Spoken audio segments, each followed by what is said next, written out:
Hello people! Hello world! This is my rhinoplasty journey. Ayan na po guys, papalakad na po kami papunta pong clinic. Hindi po kami nakapag-book ng Grab that time kasi po malakas ang ulan, wala pong Grab na nabubook. Yan po kasama ko yung Modra ko, napaka-supportive na Modra. At stress na po ako that time kasi po sinasabi ko kay mama, baka po malate po ako sa appointment ko, baka po i-cancel ni doc yung appointment ko, hindi ako maoperahan. At salamat kay Lord at nakarating nga kami kahit late kami ng 20 minutes. Pero sabi naman ng nurse, okay lang naman daw malate kahit ganyang oras kasi alam naman nila na maulan. At ayan na nga po, pinapasok na po kami, pinaupo na po muna kami sa sopa, antay-antay lang kay doc. Bago po pala kami pinaupo sa sopa, pina-fill upan po muna sa akin yung form, yung record ko. Nandito po pala kami sa Cosmet Aesthetic Clinic. Mga natural lang po ang gawa ni Doc at yan po ang gusto ko, natural looking. At yan na po, after 1 hour po, naoperahan na po ako ni Doc.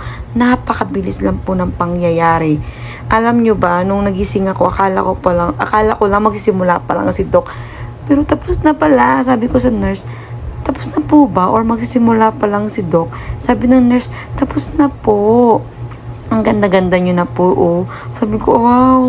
Ito, bukas pwede nang tanggalin. Ito, sa Friday, balik ako ng clinic. At ayan na nga po yung supportive mother ko. Pinakain niya po ako kasi po halos 12 hours po ako walang kain kasi po kailangan ko po na mag-fasting before operation ko po. Yan na nga po, after ko kumain ng konti, nag-cold compress po muna ako kasi need every 2 hours daw po, kailangan ko pong ganito para po hindi po siya mamaga masyado. Kaya yan, pinagtsatsagaan ko po talaga. At pagkagabi po, kumain po nga ako ulit, pero lugaw lang at saka sabaw lang po ang kinakain ko. Kasi po, bawal pa po akong ngumuya, bawal po akong kumain ng matitigas, bawal po pong pwersahin kasi po baka po daw dumugo at maano yung tahi, baka matanggal, ganun kaya. Puro lugaw po ako, 2 days akong lugaw. At ayan na po nga guys, siya po ang first day ko. At nakikita po natin na namamagana yung mukha ko. Pasingkit ng mata ko dyan. Pero po wala po akong nararamdaman na kahit anong sakit sa ilong ko, sa mukha ko, wala po. Magalang po siya. At ayan na nga po, kailangan ko na pong linisan ng ilong ko. Yan nga pala po yung binigay sa akin ng clinic na gamit sa paglilinis ng ilong ko. Kasi po kailangan ko pong tanggalin din yung mga namumuong dugo sa may ilong ko, sa tahi ko, para po iwas infection po tayo. At need ko po muna palang tanggalin yung nakalagay na yan sa may baba ng ilong ko. Sabi po kasi ng nurse, kinabukasan po, pwede na siyang tanggalin. Kaya po dinadahan-dahan ko po siyang tanggalin kasi daw po baka may nakasabit dyan na tahi at matanggal yung tahi at dumugo. Alam nyo ba, kinakabahan ako that time na tanggalin yan. Kasi baka po talaga may nasabit na tahi at dumugo at mas na makakaramdam ako ng sakit. Ang pinakaayaw ko, yung nakakaramdam ako ng sakit. Sawa na ako sa sakit. Char! At medyo nga po natagalan ako sa pagtatanggal niyan. Kasi dinadahan-dahan ko siya talaga. As in, dahan-dahan lang. Dahan-dahan lang. Kasi kinakabahan po talaga ako. Tingnan mo, oh. Kailangan po pala siyang lagyan ng ganyan para po matanggal yung nakadikit. Dahan-dahan lang. Yan na po, diba? Tinanggal na siya. Diyan po talaga ako nahirapan, guys, sa pagtanggal ng anong na yan. Ano man tawag dyan? Hindi ko alam. Tape. Sa pagtanggal ng tape na yan. Tape daw, yan. Sa kabila naman, ako, malaking problema. Ang hirap magpaganda. Mahal na nga magpaganda. Ang hirap pa magpaganda. Diyos ko po. Yan, dahan-dahan ulit. Dahan-dahan. At sa wakas, after 48 years and 12 seconds, natanggal na rin siya. Thank you, Lord. Natanggal na siya yan. Di ba nakikita niyo maraming dugo siya doon. Tinanggal kong tape.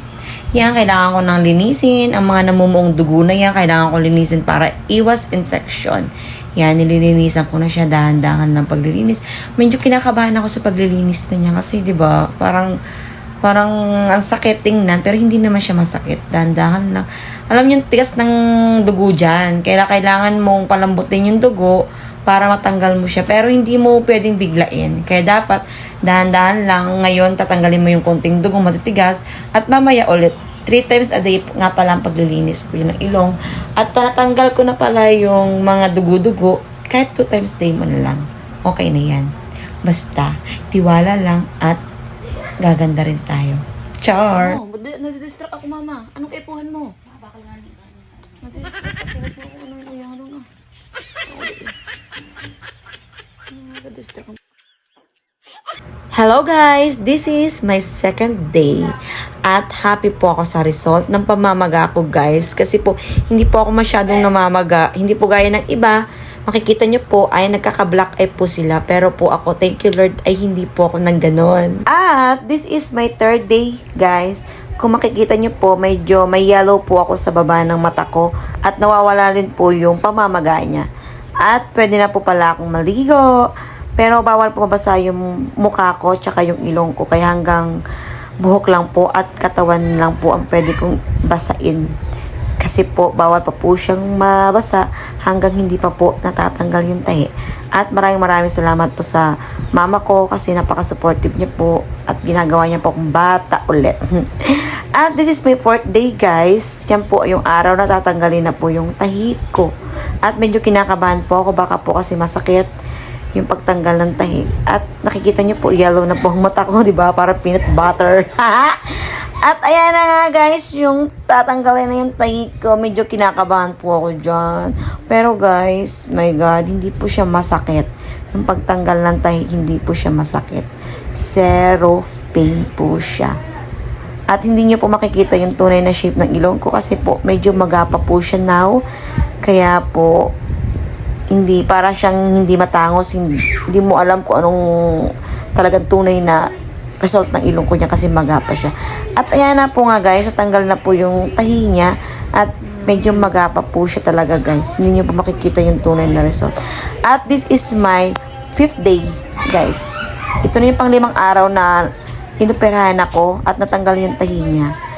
At guys, ito na po yung pang 6 days ko na naoperahan. At makikita nyo po, medyo magapa po siya. Pero po, makikita nyo na po yung result na maganda na po. Diba po? Thank you, Cosmed! At guys, ito na po yung pinaka-aantay ko na makapag-beach. Ito yung inaantay ko na mapakita sa inyo na hindi na siya masyadong maga. At nakapag-makeup na po ako dito sa pang 17 days ko na po. At napakasaya ko po. At napakasaya ng puso ko kasi nagustuhan ko po yung result ng ilong ko. Nagpapasalamat po ako sa Cosmed, kay Doc Lacson, sa pagtupad po ng pangarap ko na pagandahin po yung ilong ko. Thank you at salamat po kay Lord kasi po ginabayan niya po ako sa pagpapa-opera ng ilong ko para po para makuha ko po yung pangarap ko. Lord, thank you sa lahat. Thank you.